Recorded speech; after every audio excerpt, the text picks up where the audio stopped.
The story. I'm very lucky, since I've been living in Bali for more than half a year. And I'm not just living here, I'm flying.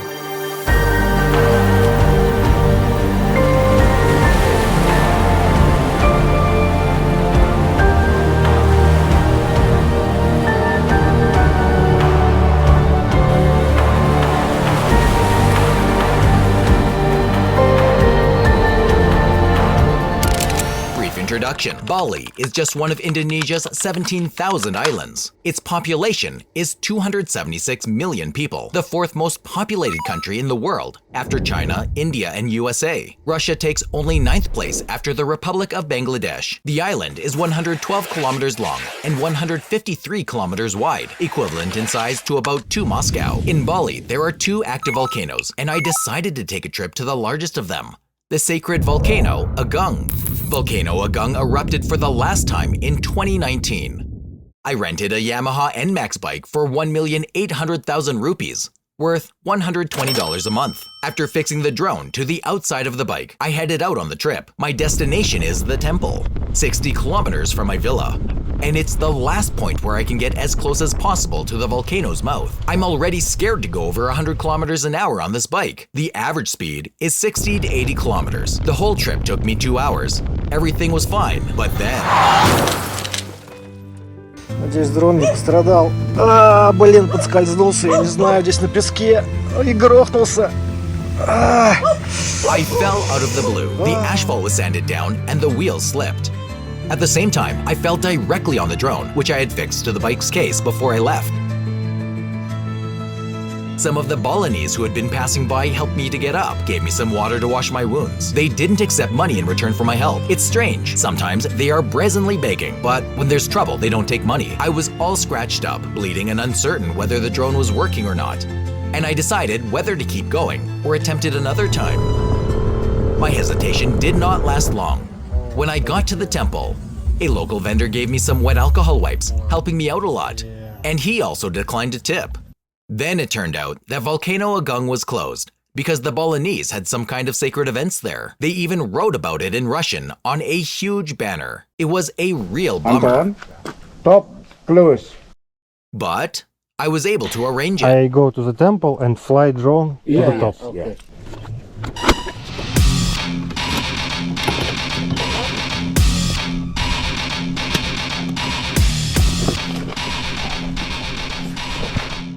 From the parking lot to the temple, there were stairs. I hate stairs.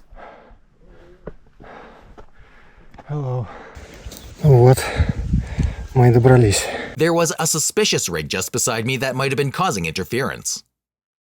For this reason, I decided to do a test flight with a 5-inch drone before flying to the volcano in order to check the control system and the video signal. The flight was successful, and I did not notice any communication problems. As I was preparing for the main flight on a 7-inch Chimera drone, I found out that I had broken the camera when falling off the bike. Fortunately, I had an extra one. Another thing was that the 2 motors were spinning badly. I guess there got some sand in them. All this made me very nervous because of the fact that the total value of the drone was about 100,000 rubles in the air. So if the drone fell, I would probably never find it again. As I got ready for takeoff, Agung was covered with clouds. The flight was again disrupted. At first, I had the idea of getting through them, but I realized that I would not be able to navigate any further without good visibility. The distance that people normally take to climb volcano in 6 hours, I was going to fly in a few minutes. Just as I waited for a loophole in the clouds, I flew.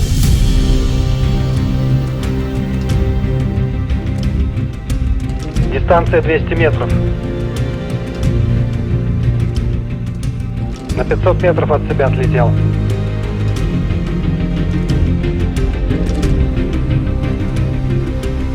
Высота 100 метров.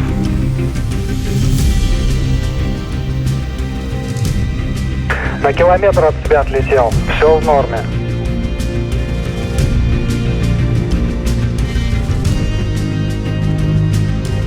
Где скорость? Я не вижу показатели скорости. Не вывел на экран.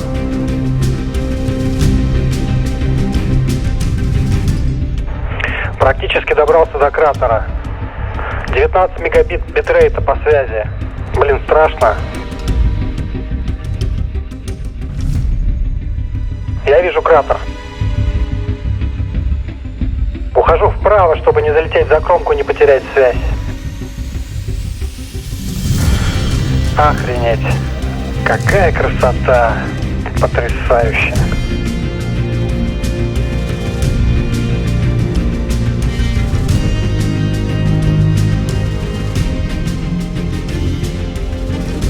Всего-навсего 2,5 километра сюда лететь.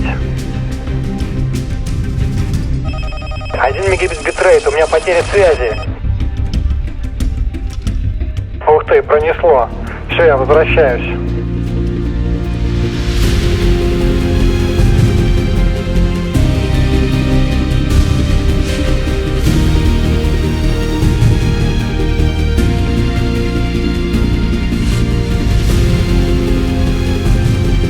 Так, теперь нужно закрепить успех и вернуть дрон на базу живым и невредимым.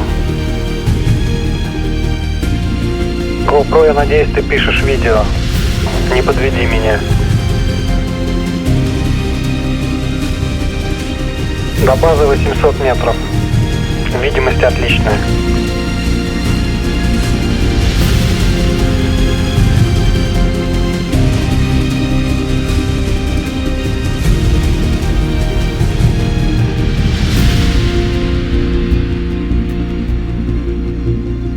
In FPV, as in investments, the main thing is not to lose it. The flight was successful and loss-free, which I'm very pleased about, as I still had one 3000 mAh battery left to use up, so I decided to fly the 5-inch drone to Volcano, which is a smaller one. I wanted to check whether it could manage it or not, because if it could, then there would be question as to whether I needed such a big, impractical 7-inch drone like the Chimera. Meanwhile, Agung was completely covered with clouds, but I risked it anyways, thinking I'd somehow make it through the clouds by chance. But it didn't succeed. I was totally disoriented after 2 seconds in the clouds, and I couldn't understand where I was at the top or the bottom. I managed to switch to stabilization mode and started moving carefully towards home, following the GPS without losing altitude. When an arrow started to turn, I realized I was above myself, so I started descending and managed to get out of the clouds. I didn't reach Agung. For that matter, the flight was not a good one. Please like the video and leave positive feedback if you like it. This will help me to understand whether or not it's of interest to anyone else. In Indonesia, there are lots of beautiful places to fly, to take pictures, volcanoes that spew sulfur chunks at you, or volcanoes that hiss at you like life itself were hissing at you. Huge, beautiful cliffs. These are such precipices on the ocean shore. I'm ready to take flight, shoot, and show you all over the place in the next videos. May the force be with you.